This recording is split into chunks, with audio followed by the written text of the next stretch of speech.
बात बिहार की, क्योंकि बिहार में देखिए आज से जातीय जनगणना की शुरुआत हो चुकी है। बिहार के मुख्यमंत्री नीतीश कुमार ने कहा है कि इससे राज्य को बहुत फायदा होगा। उन्होंने कहा है कि इससे पता चलेगा कि विकास की कहां-कहां जरूरत है और इसे देश स्तर पर भी करवाना चाहिए। तो पूरे देश में जातिगत जनगणना लागू हुई, यह कहना है बिहार के मुख्यमंत्री नीतीश कुमार का। हालांकि इसको लेकर राजनीति भी बहुत पहले से हो रही है, सियासत गरमाई हुई है और बिहार में इस बीच आज से जातीय जनगणना की शुरुआत हो चुकी है।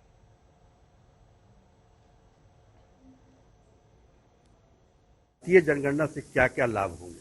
नहीं, जातीय जनगणना की तो मांग हम आप जानते ही हैं कि हमने तो पूरे भारत सरकार से किया था और यहाँ पर तो सब पार्टी की मीटिंग हुई और हम लोगों ने कहा कि भाई जाति आधारित जनगणना होनी चाहिए।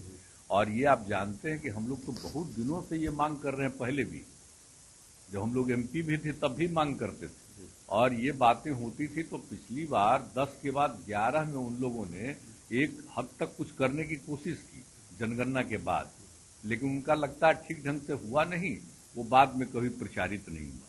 तो हम लोग तो कह ही रहे थे कि पूरे देश में एक ही साथ करिए और जैसे आप जनगणना करते हैं उसी तरह से जाति के आधार पर भी एक एक चीज की जानकारी लोगों की हो जानी चाहिए, जिससे पता चलेगा।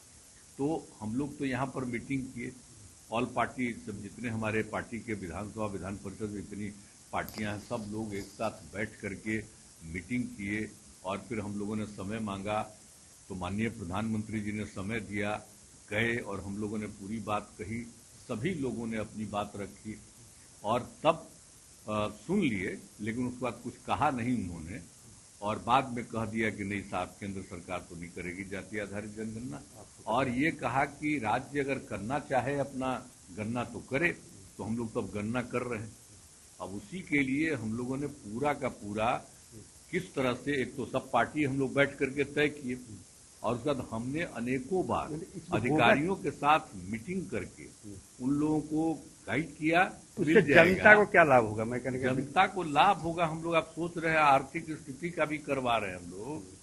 तो आप सोच लीजिए कि जो आर्थिक स्थिति कोई भी जाति का हो, अपर कास्ट का हो या पिछड़े वर्ग का हो या दलित महादलित हो, इसका एसटी हो, मुस्लिम समाज के हो या कोई समाज के हो, तो सब लोगों का ये पूरा का पूरा आकलन होगा। तो भाई लोगों की एक आर्थिक स्थिति किसी की ठीक नहीं, कैसे उसको ठीक और करके आगे बढ़ाए, तो सब विकसित होगा तभी ना राज्य आगे बढ़ेगा। और केंद्र को हम लोग पूरा रिपोर्ट जो यहाँ बन के आएगा हम भेज देंगे कि भाई देख लीजिए हम लोगों ने किया है, अगर इस तरह से करिएगा। और हमारे बिहार में आपको नहीं लगता कि देश स्तर पर भी होना चाहिए? बिल्कुल, हम लोग तो शुरू से कह रहे हैं कि देश स्तर पर होना चाहिए। एक आखिरी सवाल आपसे, आप शराबबंदी बिहार में आपने किया है और जिस तरह की घटना एयर इंडिया में हुई है वो ज्ञात होगा, एक पैसेंजर ने जो जिस तरह का काम किया है शराब पीने के बाद, आपको क्या नहीं लगता कि देश में भी इस तरह की देखिए, तो कॉन्स्टिट्यूशन तो आप जानते हैं उसमें लिखा हुआ, और जब संविधान बन रहा था तो सब लोगों की जो इच्छा थी आप जानते हैं।